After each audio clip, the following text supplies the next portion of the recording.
Assalamualaikum warahmatullahi wabarakatuh. Saya Dia Hanifah dengan NPM 2022 akan menjelaskan penelitian yang nantinya akan saya ambil. Judul penelitian yang akan saya ambil itu adalah upaya guru bimbingan dan konseling dalam mencegah perilaku bullying siswa di SMA Negeri 44 Jakarta.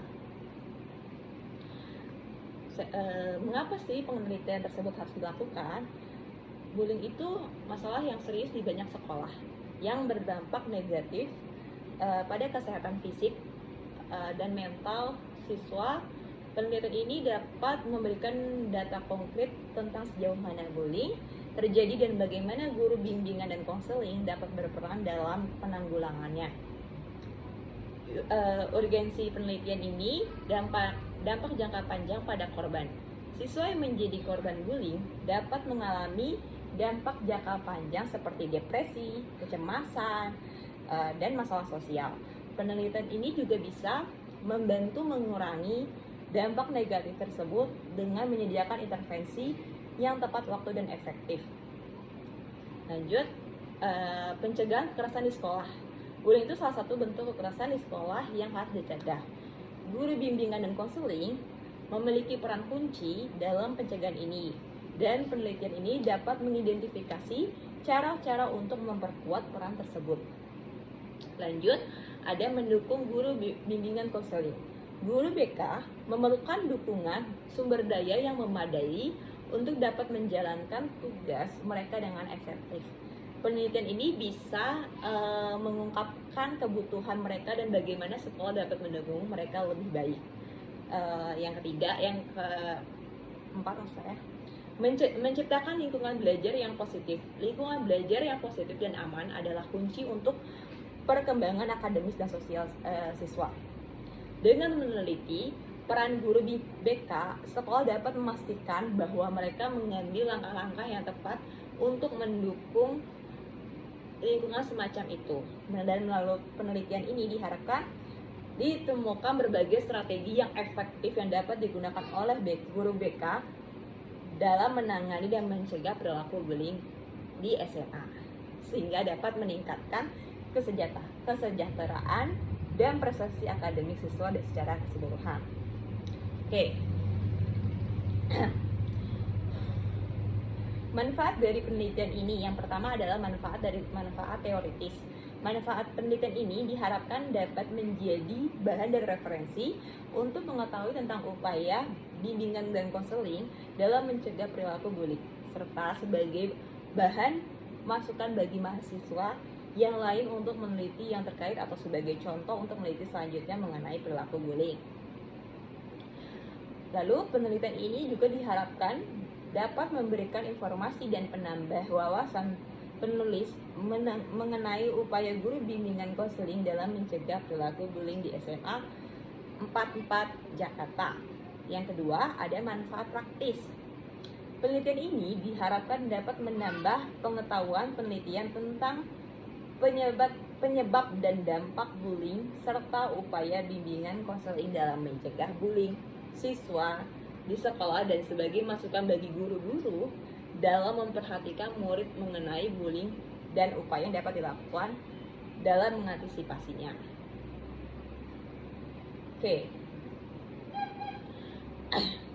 Untuk mendukung penelitian tentang upaya guru bimbingan dan konseling dalam mencegah perilaku bullying di SMA Negeri 44 Jakarta, beberapa teori yang relevan bisa digunakan, antara lain yang pertama, teori ekosistem Brand-Van-Banner. Konsep utamanya itu menyediakan kerangka kerja untuk memahami bagaimana berbagai lingkungan, mikrosistem, mesosistem, ekosistem, dan makrosistem mempengaruhi perkembangan individu. Relevansinya dapat digunakan untuk menganalisis bagaimana lingkungan sekolah, termasuk peran guru bimbingan konseling, dan mempengaruhi perilaku bullying dan strategi pencegahannya. Yang kedua, teori kognitif sosial Albert Bandura. Konsep utamanya itu menekankan peran belajar sosial dan observasi dalam pembentukan perilaku. Konsep modelnya peran dan penguatan merupakan bagian dari kunci. Relevansinya menjelaskan bagaimana siswa belajar perilaku bullying dari model peran di sekitar mereka dan bagaimana intervensi guru BK dapat mempengaruhi perubahan perilaku. Oke, selanjutnya ada teori kebutuhan Maslow. Konsep utamanya ini, menurut Maslow, individu memiliki hierarki kebutuhan yang harus dipenuhi untuk mencapai akulturasi diri, mulai dari kebutuhan fisiologis hingga kebutuhan penghargaan dan akulturasi diri. Relevansinya itu memahami bahwa bullying mungkin terjadi jika kebutuhan siswa tidak terpenuhi, sehingga upaya guru BK dapat difokuskan pada pemenuhan kebutuhan siswa untuk mencegah perilaku bullying. Teori perilakunya, konsep utama mempelajari bagaimana perilaku dikondisikan dan dipelajari melalui pengusaha positif dan negatif serta hukuman. Relevansinya membantu dalam merancang program intervensi berbasis perilaku untuk mencegah dan mengatasi bullying dengan menggunakan teknik-teknik penguatan dan konsekuensinya. Teori perlindungan sosial, konsep utamanya fokus pada bagaimana sosial dan strategi pencegahan dapat melindungi individu dari perilaku negatif seperti bullying. Relevansinya mengarahkan perhatian pada peran guru BK dalam menyediakan dukungan sosial dan intervensi yang dapat melindungi siswa dari bullying. Lalu teori kesejahteraan sosial dan emosional. Konsep utamanya itu menekankan pentingnya kesejahteraan emosional dan sosial dalam perkembangan individu dan cara intervensi sosial dapat memperbaiki kesejahteraan tersebut.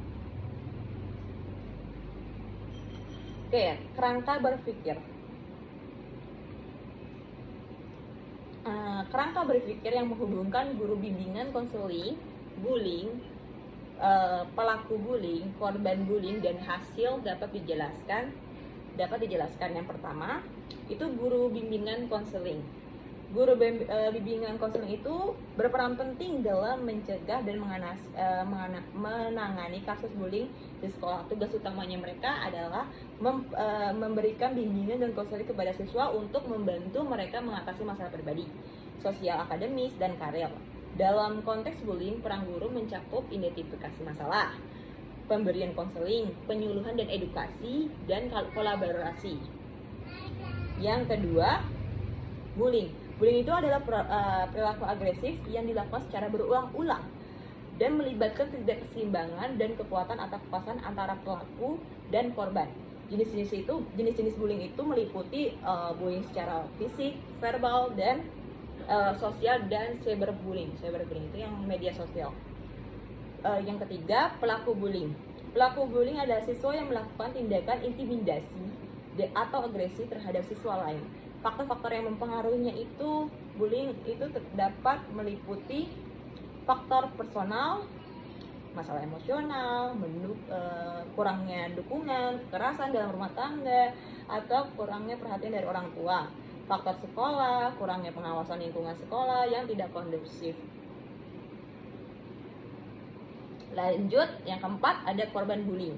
Korban bullying itu adalah siswa yang menjadi sasaran tindakan bullying. Dampak yang dialami korban dapat berupa dampak psikologis, stres, cemas, trauma, dampak sosial, isolasi sosial, kepercayaan diri berkurang, dan kesulitan berinteraksi dengan teman sebaya. Dampak akademisnya penurunan prestasi akademis dan absensi sekolah yang meningkat. Lanjut, hasilnya. Hasil yang diharapkan dari intervensi guru bimbingan dan konseling bullying ini mencakup pengurangan kasus bullying, menurunnya jumlah insiden bullying di sekolah. Yang kedua, perubahan perilaku pelaku bullying menunjukkan yang dibutuhkan pelaku bullying menunjukkan perubahan perilaku yang positif dan berhenti melakukan tindakan bullying. Yang ketiga, pemulihan korban bullying yang mendapatkan dukungan yang dibutuhkan dan pulih dari dampak negatif bullying. Lanjut, lingkungan sekolah yang aman. Terciptanya lingkungan sekolah yang aman dan mendukung untuk semua siswa. Lalu, kesadaran dan edukasi. Meningkatnya kesadaran bullying di kalangan siswa, guru, dan orang tua, serta memahami tentang cara menghadapinya. Oke. Metode penelitian yang saya gunakan ini adalah penelitian kualitatif deskriptif, yaitu penelitian yang mengharuskan peneliti berangkat ke lapangan untuk mengadakan pengamatan tentang suatu keadaan ilmiah. Data dan sumber data yang Data dan sumber data, jenis data yang dikumpulkan dalam penelitian ini berasal dari dua sumber, yaitu data primer yang diperoleh langsung dari sumber aslinya berupa hasil wawancara atau observasi wawancara secara langsung. Sumber data tersebut diambil beberapa informa, yaitu guru bimbingan konseling, wali kelas, dan guru kesiswaan dari siswa-siswi SMA 44 Negeri Jakarta. Terus yang kedua, data sekunder. Data sekunder ini bentuknya yang sudah jadi atau tersedia melalui publikasi dan informasi.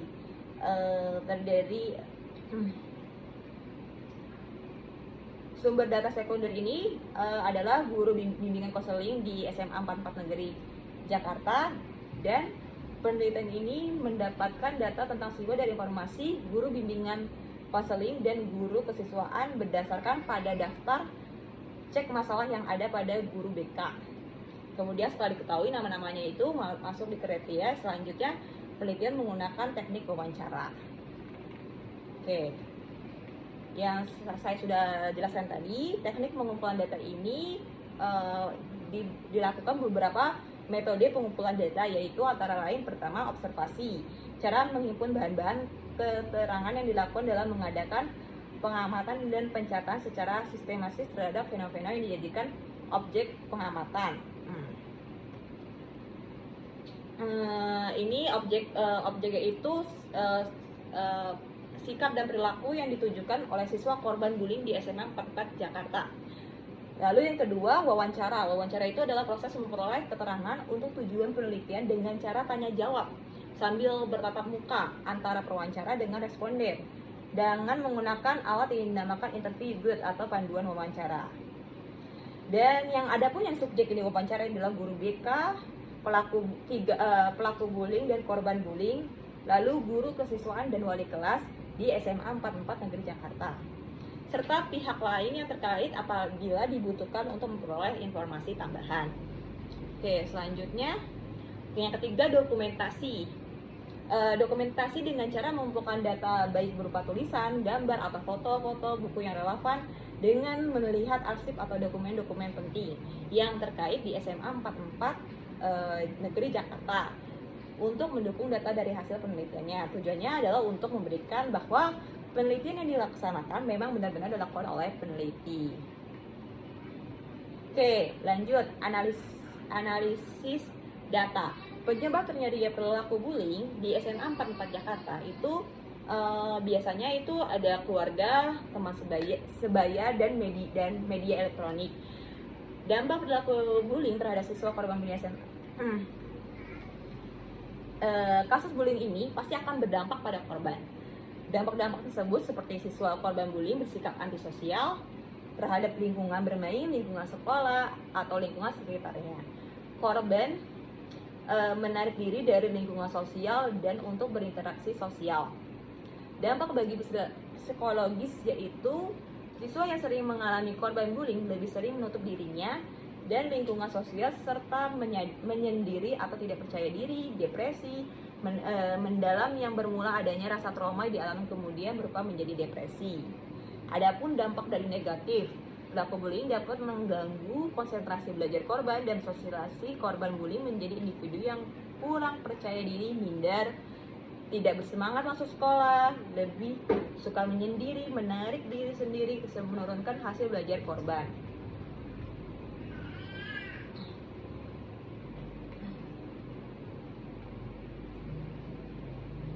Adapun beberapa cara yang dilakukan guru BK dalam mencegah terjadi bullying, yaitu membentuk nilai persahabatan antar siswa, terus memotivasi siswa untuk memiliki jiwa sosial aktif, mengembangkan komunikatif yang efektif, terus memberikan edukasi positif kepada para siswa terkait dampak yang didapatkan dari perilaku bully. Lalu menangani bully, tindakan yang dimaksud untuk membantu siswa dalam menangani masalah kekerasan terjadi antar teman kelas, adik kelas, tetangga kelas, bahkan kakak kelas. Pendekatan ini digunakan guru BK dalam penelitian ini adalah konseling individual, yaitu layanan konseling yang memungkinkan siswa atau konseling mendapatkan layanan langsung dengan tatap muka serta individu, baik dengan guru BK, wali kelas, atau guru kesiswaan dalam rangka pembahasan mengetaskan masalah pribadi yang dialami korban bullying. Oke, saya rasa cukup. Sekian, terima kasih atas penjelasannya. Kurang lebihnya mohon maaf. Assalamualaikum warahmatullahi wabarakatuh.